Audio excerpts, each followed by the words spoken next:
This guy's gotta keep dying like this? Yeah, until he figures it out.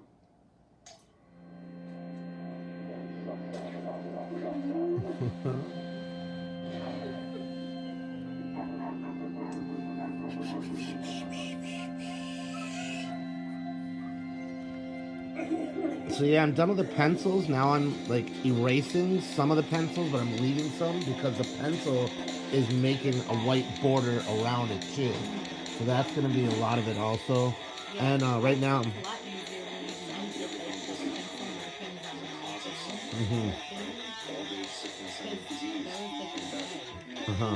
but I'm also think I'm going to leave a little bit of the pencil because I think it'll give it a little bit of that aged look, like the brownish. And it's a lot of work. If I was to take the pencil completely off of this, which I think is going to be overkill anyways, I can still take it off once I wet it, but I don't want to wet it until it's ready to, you know what I mean? Because once it's wet, you can't erase it. Forget about it. So you might as well erase a little bit more. And then all of this black pencil, I can take a brush and just wash it out, and it's going to change everything. Yeah.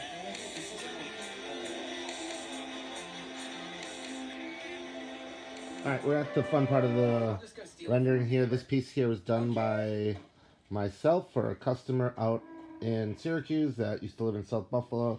So we wanted to do just some lettering style with a nod off to his Irish lineage. And I'm going to go ahead and add some water now. Everything's been penciled. You can see that I've erased all the excess pencil. And now I'm going to take just a wet brush with a little bit of water. And I've already went through, I fine lined it with a couple different Prismacolor and just like a rolling ball ink pen. And now then I went in with a black Ticonderoga pencil and penciled it. And then I went in with a watercolor pencil, which is one of these like Artist Loft watercolor blacks. So it's all gonna be black and gray. So I'm gonna go ahead and experiment for a little bit and just have you guys watch. I'll have you watch, whoever, or myself.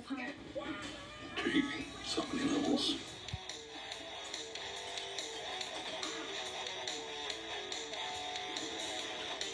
So you always want to make your darkest spot in the corner. Anytime you're doing this, try to find what I call pockets, and the darkest pockets here, and kind of push itself out. So you don't want to start pulling from the middle. You want to pull right from the back and then wash it out. And you can always be able to tell how much water's on your brush by the last time that you worked with it and where you left off. And then if you have an area here that you like this gray, that you want that gray here, you can move this gray to any of these areas here, and then you can pick up your watercolor pencils along the way. So all of this stuff I can, softly go around, put in all my nooks and crannies, and then I'll do some dramatic stuff here. This is a very wet brush for the drop shadow.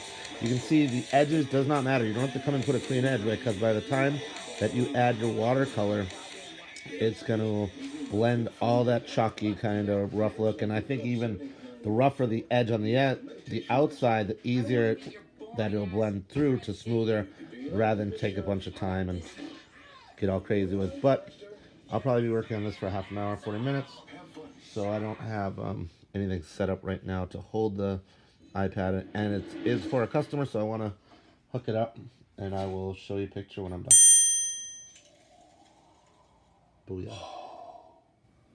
Intriguing. So many levels. The more present I feel and the more real I am. And I realize that I have no idea what lies on the other side of physical death, but that there is so much aliveness that's building in me that I can't help but think. Well, that's another one finished for my buddy Buffalo Joe. Yeah, man. He left his heart in South Buffalo, and we all miss him and all the events that he's throw, and he's one of Buffalo's biggest music supporters and promoters, and just an awesome, great guy. Love you, Joe. Mad respect.